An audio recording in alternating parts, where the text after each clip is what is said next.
Olá, pessoal. Vamos continuar então. Na verdade, é uma sequência do vídeo anterior, né? Eu resolvi gravar esse de novo, porque o que eu tinha feito da outra vez parece que deu problema também no início, né? Resolvi gravar de novo. Vamos lá, então, ver se dessa vez funciona. Então, seguindo a nossa linha de raciocínio que a gente estava falando sobre os princípios básicos da toxicologia. Então, existem alguns elementos que a gente vai estudar durante todo o curso de toxicologia.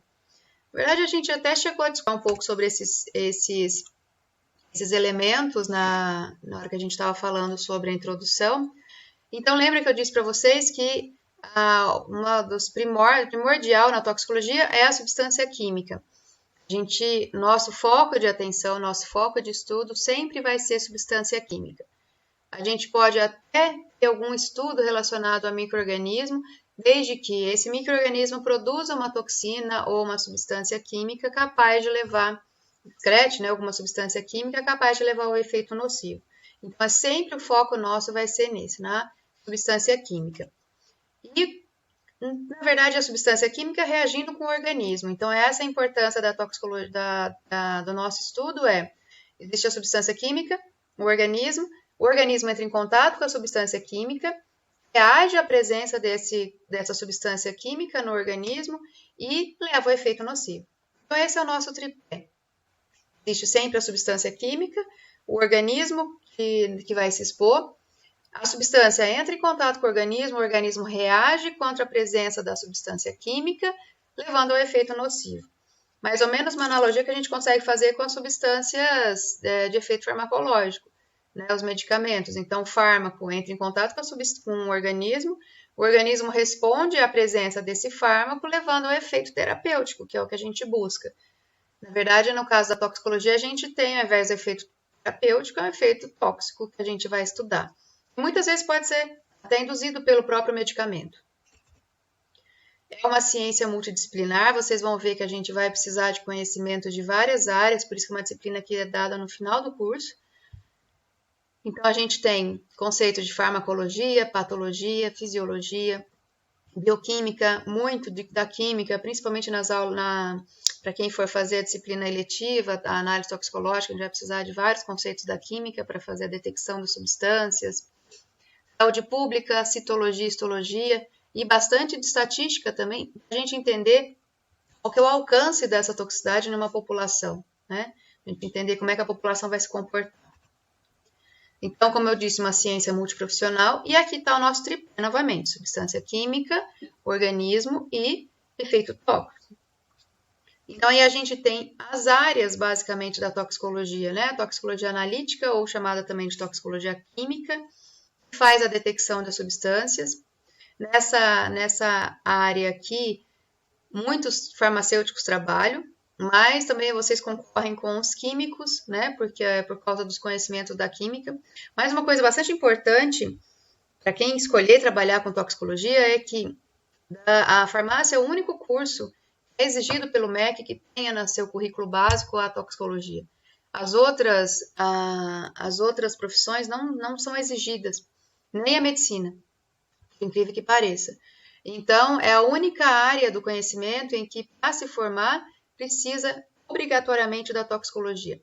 A toxicologia é dada em outros cursos, mas não de forma obrigatória. Então, existe a toxicologia forense lá no curso de química forense, tem a toxicologia ambiental em alguns cursos de engenharia ambiental, na própria biologia, em toxicologia de alimentos em cursos de nutrição, enfim, existem, mas não é a carga obrigatória.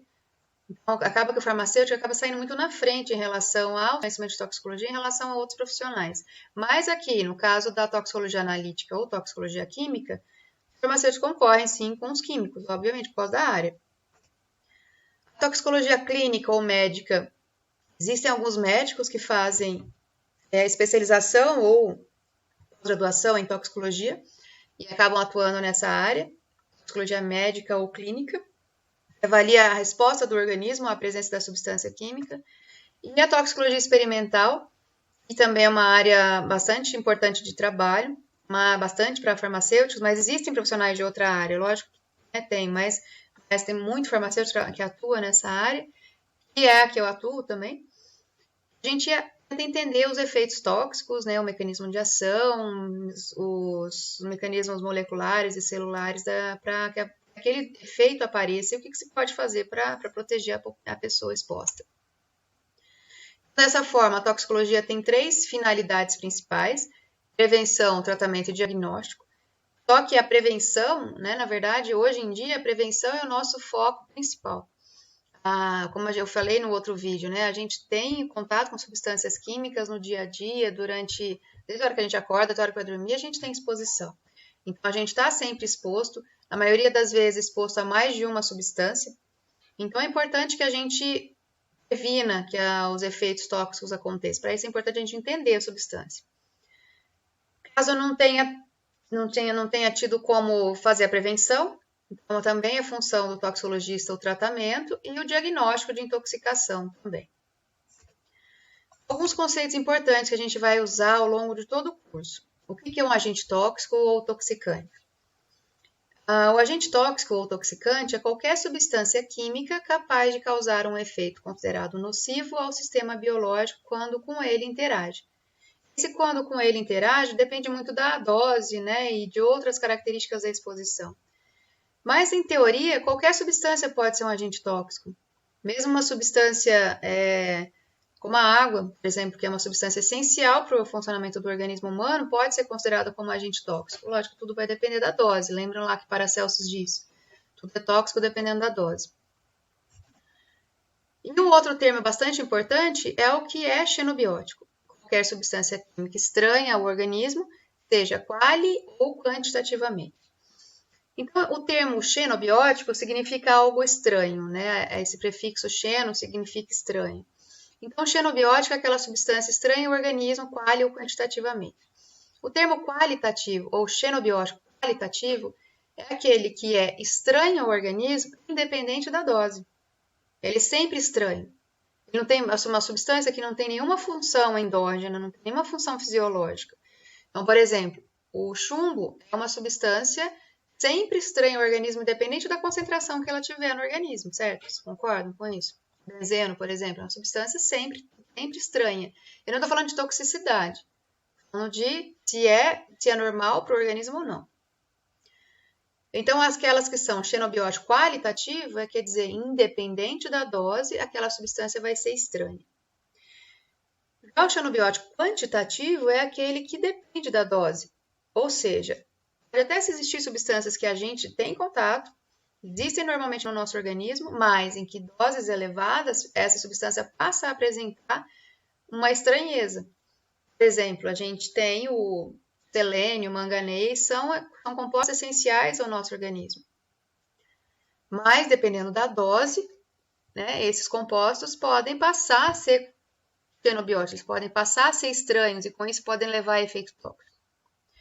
Então, vocês vejam que tem uma relação muito estreita o que é um agente tóxico e o que é um xenobiótico. A gente vai discutir isso um pouco melhor, assim, a gente discute um pouco mais os exemplos no nosso encontro. Eu acho que fica mais claro a gente, estando ao vivo, a gente consegue entender melhor com exemplos, certo? Então, guardem, mas é importante que vocês guardem esses 2 conceitos. O agente tóxico, uma substância tóxica, né, que vai causar um efeito nocivo quando interage com o organismo, e o xenobiótico, aquela substância estranha ao organismo, quali ou quantitativamente. Xenobiótico qualitativo, aquele que não depende da dose, ele sempre vai ser estranho. O xenobiótico quantitativo é aquele que só vai passar a ser estranho, sem pensar em, né, a gente só vai passar a ter a estranheza, só vai ser estranho ao organismo em determinadas concentrações, certo? E, por fim, a intoxicação. A intoxicação é o conjunto de sinais e sintomas que revelam os efeitos tóxicos provocados pela substância. Então, são aqueles sinais que mostram que a substância agiu no organismo. Quebra, né, significa quebra do estado de homeostasia do organismo, né, do equilíbrio do organismo.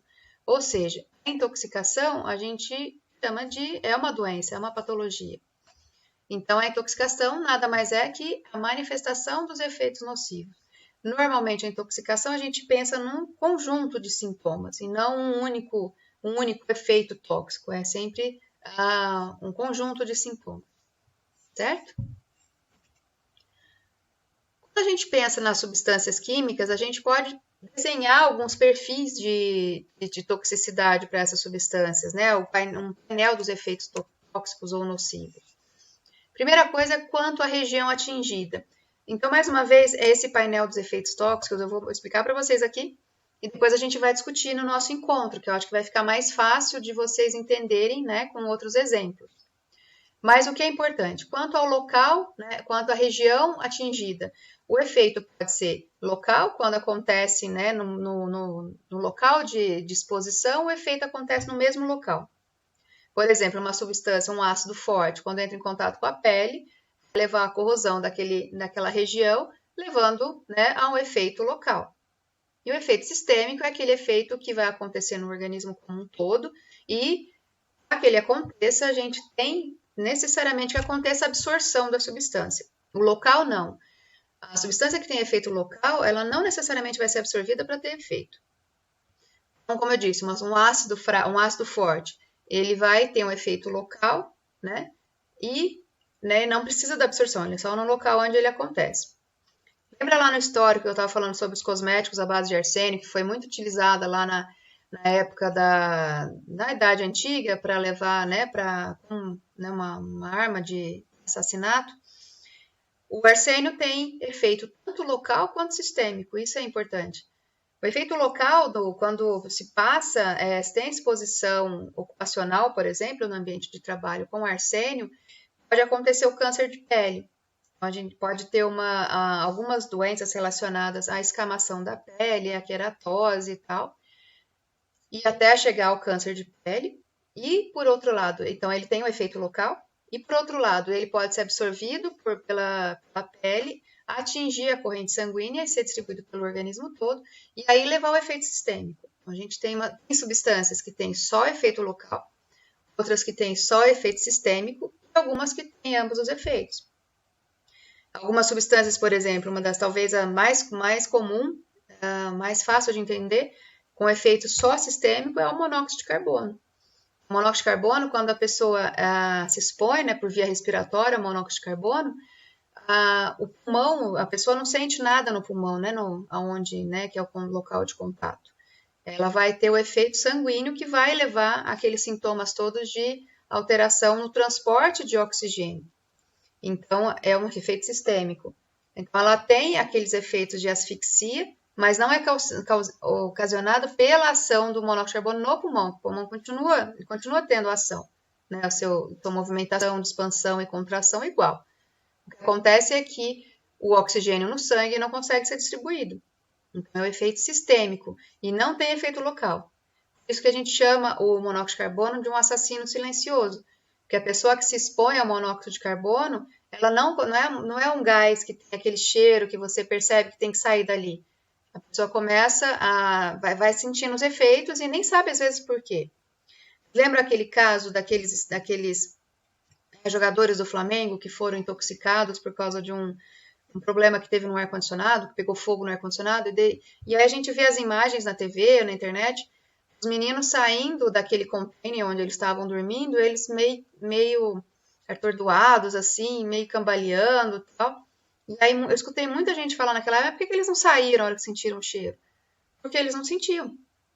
E aí está o grande problema do monóxido, né? O efeito da pessoa da alteração do sistema nervoso central por falta de oxigenação no cérebro faz com que a pessoa tenha os movimentos mais lentos, a dificuldade de reação, né? Então ela demora para reagir e por isso muitos acabam morrendo, porque não consegue sair do local onde está tendo a exposição. Um outro parâmetro importante é quanto à duração do efeito e da exposição. Então, tanto a duração do efeito quanto a exposição pode ser agudo, crônico e subcrônico. Tanto um quanto o outro, efeito ou exposição, pode ser agudo, que acontece e termina em 24 horas para humanos. O crônico é aquele que dura anos, e o subcrônico, para humanos, a gente considera de 2 semanas, né, até 2 semanas, alguns meses. Pensando nisso, a duração do efeito. Um efeito que começa e termina em 24 horas. Ou um efeito que dura mais tempo, né? Um efeito subcrônico que dura alguns meses, e o crônico é um efeito que se arrasta para o resto da vida. E a exposição aguda, que ela começa e termina em 24 horas, a exposição subcrônica, aquela que tem um tempo maior, e a crônica, que dura a vida inteira. Ou boa parte da vida, 2/3 da vida, pelo menos. E existem substâncias que podem, né? Existem situações em que a pessoa tem uma exposição crônica e um efeito agudo. Estranho pensar nisso, né? Uma exposição crônica e um efeito agudo. Então, existe uma história que todo mundo conta, todos os professores de toxicologia contam, e é uma história real. Um japonês trabalhava na lavoura e aí a família veio para o Brasil para plantar tomate. Né? Veio para o Brasil e acabou indo plantar tomate. E aí o japonês passou a vida inteira plantando tomate e aplicando herbicida. Bom, ele passou a vida inteira fazendo isso, então ele teve uma exposição crônica e ele era gordinho, assim, né? Tinha sobrepeso. E aí ele se aposentou, trabalhou a vida inteira, se aposentou, ganhou bastante dinheiro com isso. Ele estava gordinho e ele resolveu que ele queria emagrecer. E foi para um spa.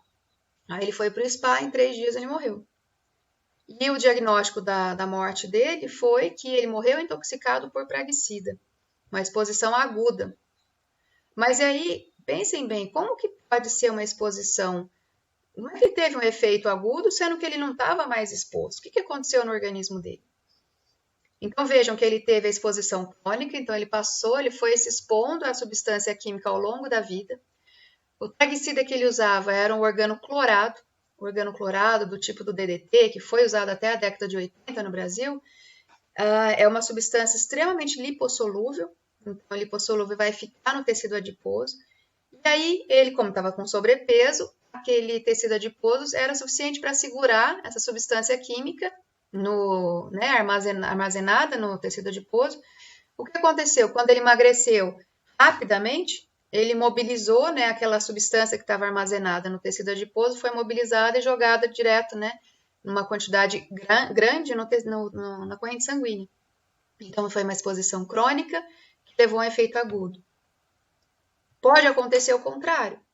Uma exposição aguda, uma exposição em 24 horas, levar a um efeito crônico. É mais raro de acontecer, mas pode. Por exemplo, aquelas substâncias que vocês já devem ter estudado, ou pelo menos ouviram falar, a aflatoxina, aquelas toxinas produzidas por fungos, né, que contaminam algumas grãos, né, amendoim, arroz, enfim, milho. Pode acontecer quando a exposição é uma quantidade alta, a pessoa pode se expor de forma aguda dentro de 24 horas, a aflatoxina, que é uma substância extremamente carcinogênica, e desenvolver o câncer. Então, isso pode, né, um efeito agudo, uma exposição aguda que levou a um efeito crônico. Isso pode acontecer, mais raro, mas pode acontecer. Certo? Mas então a gente tem 2 espectros de efeito aí. Quando existe uma duração que pode ser aguda, subcrônica e crônica, e o efeito que pode ser agudo, subcrônico e crônico. Vamos discutir um pouco mais disso no nosso encontro também. Outro parâmetro que a gente estuda muito no painel dos efeitos é o efeito idiosincrático, que vocês já devem ter estudado muito na farmacologia, que são aqueles efeitos que dependem do perfil genético, né? Da característica genética daquela pessoa.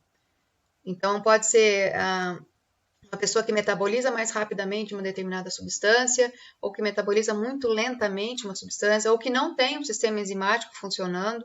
Então, ela vai reagir, o efeito dela vai ser diferente de outras pessoas. E uma outra característica no painel dos efeitos, uma característica importante, é a hipo e hiperreatividade, que pode estar relacionada com o efeito idiosincrático ou não. Então, a gente pode ter uma pessoa que tem uma hiporreação, uma reação mais leve a uma determinada substância, ou uma superreação, uma hiperreação a uma determinada substância, por características genéticas. Mas não são só as características genéticas que determinam essa diferença. Então, a gente pode ter uma hiporreação quando a gente tem algumas características que dificultam a absorção, por exemplo, da substância. Então, vocês já devem ter ouvido falar, a mãe de vocês com certeza fala para vocês, não bebe de estômago vazio. Porque quando a gente está com o estômago vazio e ingere bebida alcoólica, a reação, né, o efeito do álcool é mais pronunciado. Então, a gente tem uma hiperreação em relação a uma pessoa que estava de estômago cheio, porque o álcool é absorvido pelo estômago, principalmente pelo estômago, não tanto pelo intestino, mas mais pelo estômago. E quando tem alimento no estômago, principalmente alimentos mais oleosos, forma uma camada em volta do tecido do estômago, prejudicando a absorção. Então, é uma característica só de estar com o estômago cheio ou não. Tem substâncias que as mulheres reagem de forma diferente, como a presença, por exemplo, do chumbo. Os problemas de anemia relacionados ao chumbo são mais evidentes nas mulheres, provavelmente por causa da menstruação. Então, aquela perda de sangue mensal que as mulheres têm, podem, né, aumentar o efeito tóxico relacionado ao chumbo. E outros fatores como estado nutricional, idade, enfim, tem várias, né, características que podem interferir. Pode ser genética também. Outro problema que a gente tem que né, se preocupar é a exacerbação de uma doença pré-existente. Então, algumas pessoas que se expõem a alguma substância, ela pode ter uma doença que ela já tinha exacerbada pela exposição a essa substância, como é o caso, por exemplo, uma pessoa que seja asmática, não tenha bronquite crônica e começa a fumar ou vai morar numa cidade muito poluída como, né, Ribeirão também não está muito atrás de São Paulo, mas a exposição aos poluentes atmosféricos, uma pessoa que já tem uma doença anterior, ela pode, né, essa pessoa pode desencadear, pode ter essa doença agravada por causa dessa exposição. E ainda aqui no painel dos efeitos tóxicos, tem uma outra característica extremamente importante na toxicologia, que é a interação. Quando a gente pensa em exposição, né, dificilmente alguém se expõe a uma única substância. Normalmente a gente tem exposição a mais de uma substância. E essas substâncias podem ter, o somatório dos efeitos pode ser diferente. Né? Se pensar no efeito isolado, no efeito somado, pode ser diferente. Isso acontece, por exemplo, no que a gente chama do efeito de adição ou efeito aditivo, que acontece essa continha aqui. Isso quer dizer, né, tem umas contas estranhas aqui, mas o que acontece aqui? No efeito de adição, a gente tem uma substância que tem efeito num determinado órgão. Uma outra substância também tem efeito num determinado órgão. Quando as duas juntas, né, estão em coexposição, o efeito final nada mais é do que os dois efeitos somados. Certo? Diferente da potencialização.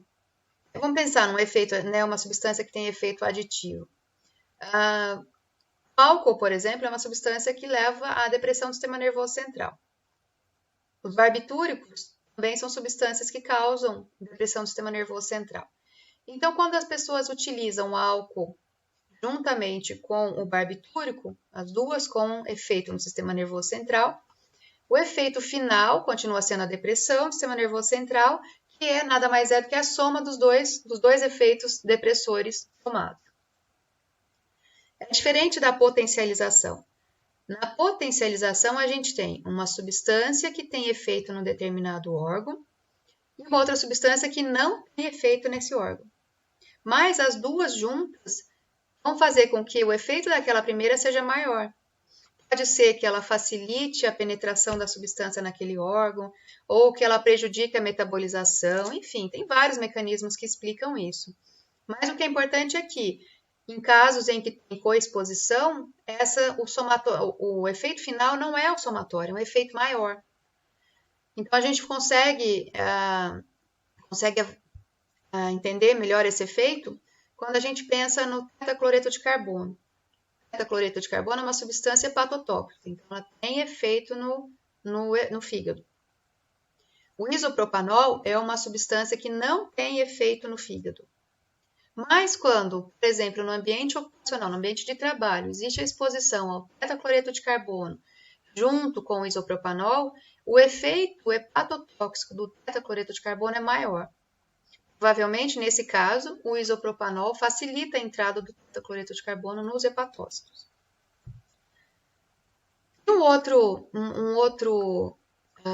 outra interação importante é o sinergismo, em que a gente tem uma substância que tem efeito num determinado órgão, Outra substância que também tem efeito em um determinado órgão, só que o somatório desses dois efeitos nesse órgão é maior do que os efeitos isolados, né? É diferente da adição. Então, voltando aqui para o tetacloreto de carbono, ele, né, continua sendo hepatotóxico. O etanol também é, diferente do isopropanol, o etanol também é hepatotóxico. E quando é usado tetacloreto de carbono junto com o etanol, o efeito hepatotóxico não é só o somatório do tetacloreto com o etanol, é um efeito mais pronunciado, certo? Então, essas interações, adição, potencialização e sinergismo, são as interações que a gente não deseja na toxicologia, porque são interações que vão aumentar o efeito tóxico. O que a gente quer é o contrário. Na toxicologia, a gente quer que uma substância reaja com outra e o efeito seja menor, que a gente chama de antagonismo. Então, antagonismo é uma interação importante para a toxicologia, principalmente quando a gente pensa em tratamento de intoxicação. Então, a gente tem uma substância com determinado efeito, uma outra substância que, quando é administrada, né, concomitantemente, o efeito final é reduzido ou zerado, né? O ideal seria que ficasse zero. E temos o antagonismo químico, disposicional, de receptor e funcional. O antagonismo químico, o próprio nome fala, né? Existe uma reação química entre duas substâncias. Então, uma substância química reage com outra substância química e o produto final da reação é de menor toxicidade. Então, quando vocês têm um problema de estômago, então, com azia, com um excesso de acidez, com excesso de ácido clorídrico no estômago, o que a gente toma? Um antiácido, que é uma substância que tem uma característica alcalina, né? Um pH um pouco mais elevado, que em contato com o ácido clorídrico neutraliza o efeito do ácido clorídrico, certo? Então, a gente tem uma reação química e o efeito final é menor. Já o antagonismo disposicional é aquele que altera a disposição, né, o nome já diz, a disposição da substância química no organismo, altera a cinética da substância no organismo. Ou é uma substância que é utilizada junto para evitar a absorção, ou uma que ajude a eliminar. Porque quando a pessoa se expôs, teve uma exposição, como é que a gente faz para o efeito não acontecer? Ou pelo menos para ele não se manifestar com tanta gravidade? Ou a gente reduz a absorção, ou a gente estimula a eliminação, caso já tenha entrado. Então, é isso que o disposicional faz. Por exemplo, quando a gente tem uma substância, lembra que eu falei lá no histórico, que foi instituído o tratamento com emético, né, pelo Dioscórides, e ele dizia que a substância emética, né, ele entendia que a substância emética era empregada para fazer com que a pessoa não absorvesse. Então, a pessoa ingere a substância e provoca a emese e a pessoa vomita. E aquela substância é eliminada, né? Não reduz a absorção. Então, é um disposicional. Um tratamento com emético é um disposicional. Ou a gente pode também alterar a eliminação da substância. Ou a gente pode alterar também a biotransformação da substância. Então, a gente pode, por exemplo, no caso de uma intoxicação com ácido fraco, a gente pode deixar a substância na forma mais fácil de ser eliminada. Lembram qual que é, no caso de ácidos fracos e bases fracas, qual que é a forma dela que elimina com maior facilidade?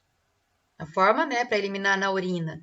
Então, a gente deve deixar na forma ionizada, para evitar a reabsorção. Se a gente deixar na forma não ionizada, a gente absorve no túbulo renal, certo?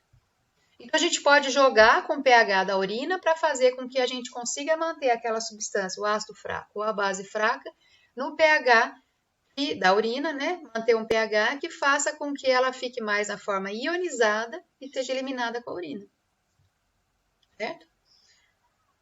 Então, o antagonismo de receptor é aquele que tem uma competição da substância por um mesmo receptor. Então, por exemplo, quando a pessoa está intoxicada com um organofosforado, vocês lembram que o organofosforado é uma substância que ele age lá naquela enzima na colinesterase, nas colinesterases em geral.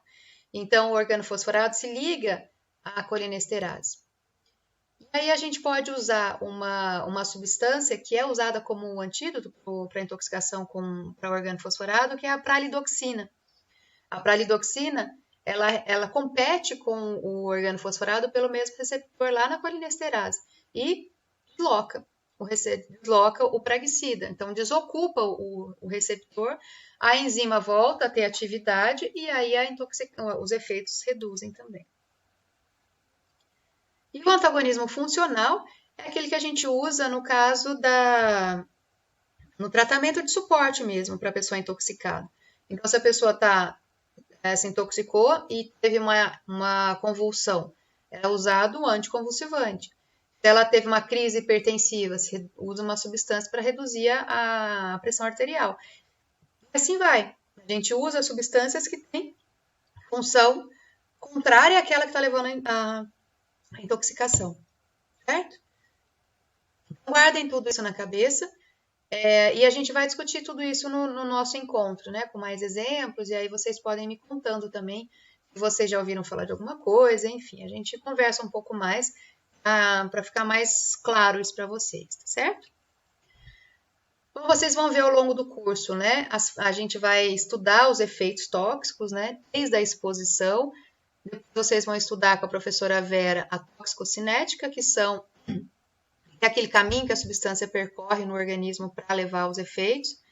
A toxicodinâmica, vocês vão estudar com o professor Antônio, que fala sobre, né, que estuda os mecanismos de toxicidade das substâncias, até chegar na fase clínica, né, que são os efeitos. Então, quando vocês estudarem a toxicodinâmica, também vocês já vão ver quais os efeitos que a gente espera na pessoa intoxicada. Aqui, então, na fase da exposição, a gente tem que prestar bastante atenção nas características do toxicante, ou da substância química tóxica, ou do agente tóxico. Depois, quando a gente estiver aqui na fase da toxicocinética e toxicodinâmica, aí a gente já está pensando na toxicidade da substância, que é uma característica inerente a ela, é o perigo que ela representa. E depois, na fase clínica, a gente vai ver a intoxicação, né? A gente vai estudar a intoxicação. Então, é importante, quando a gente está ainda na fase de exposição, ou seja, naquela fase em que a substância somente entrou em contato com o organismo, né, que a gente teve apenas a introdução da substância, ainda não pensando na absorção, então a gente vai ver a disponibilidade química nesse momento. Quanto do toxicante entrou em contato com o organismo? Dessa quantidade que está disponível quimicamente na quantidade, a gente vai ter depois uma quantidade biodisponível. Aquilo que foi absorvido, que já não é mais a disponibilidade, mesmo que tinha na disponibilidade química, aquilo que foi absorvido e está correndo pelo organismo, está sendo distribuído pelo organismo e vai levar ao efeito tóxico, né? Que vai ser capaz de chegar lá no órgão-alvo e levar ao efeito tóxico. Nessa fase da exposição, algumas condições são importantes, como a via de introdução, que vai fazer com que a substância chegue ou não em contato com o organismo. A dose ou concentração, então a gente está pensando aí na exposição do organismo, né? Então a via de introdução muda, né? Qual que é a via de exposição? Muda a quantidade da substância que pode entrar no organismo? Claro que sim. Então, a gente tem a cocaína, quando a pessoa se expõe à cocaína pela via nasal, que é quando as pessoas cheiram o cloridrato de cocaína, a gente tem uma disponibilidade química. Se a pessoa ingerir a cocaína, a gente tem uma queda da disponibilidade química, porque o ácido do estômago quebra a cocaína. Também podemos pensar em dose ou concentração. Quanto maior a dose, maior vai ser a chance de absorção. E quanto maior a concentração, né, maior é a chance de absorção. A diferença entre dose e concentração é uma terminologia mesmo. A dose é aquilo que entra mesmo no organismo humano. Pensando num rato, é aquela quantidade que a gente coloca dentro do estômago dele, pode ser por gavagem ou por alimentação, enfim. E a concentração é aquilo que está no ambiente onde aquele organismo vive. Então, quando a gente pensa, por exemplo, na exposição dos peixes dentro de um aquário, né, pensar nos peixes, um aquário ou um rio. a gente não tem a entrada toda da substância no organismo do peixe. Então, o peixe vive numa concentração da substância. É a mesma coisa a gente pensar quando a gente está num ambiente com a atmosfera poluída. A gente tem, né, está exposto a uma concentração de poluente, não dose de poluente. Também tem que levar em consideração as propriedades físico-químicas, como a solubilidade, o pH e pKa, para, né, como eu falei, avaliar o grau de ionização das moléculas, tamanho e forma da partícula e a pressão de vapor. Então, uma substância que tenha baixa pressão de vapor, dificilmente você vai se expor por via respiratória a essa substância. A solubilidade. Substância que é muito hidrossolúvel, dificilmente vai ser absorvida pela pele. Certo? E o tempo e duração da exposição também são importantes. Tanto é importante a dose ou a concentração, mas também é importante a gente estudar exposições crônicas, por exemplo. E suscetibilidade individual, características genéticas que fazem com que a pessoa tenha maior ou menor a capacidade de absorver aquela substância. E depois que ela tiver absorvida, também algumas características individuais que vão modificar a manifestação do efeito nocivo, né? Então depois a gente discute um pouco melhor sobre essas condições à exposição. Então, nessa aula, o que a gente viu? Os elementos da toxicologia, né? Substância química, o organismo e o efeito nocivo. Vimos as finalidades da toxicologia, prevenção, tratamento e diagnóstico de intoxicação. Alguns conceitos básicos, como agente tóxico, xenobiótico, intoxicação. O painel dos efeitos, que eu quero voltar com vocês, a gente discutir um pouquinho melhor o painel dos efeitos no nosso encontro. E as fases da exposição e as características que interferem nessa fase de exposição, certo? E o próximo vídeo que eu já coloquei para vocês lá no Moodle e no Classroom é um vídeo sobre as áreas de atuação do farmacêutico na toxicologia, onde que vocês podem trabalhar. Como eu disse no último vídeo, a aluna Isabela, então ela colocou também um vídeo para vocês falando da importância da toxinologia na indústria farmacêutica e na profissão farmacêutica como um todo. Certo? Então, eu queria que vocês assistissem também.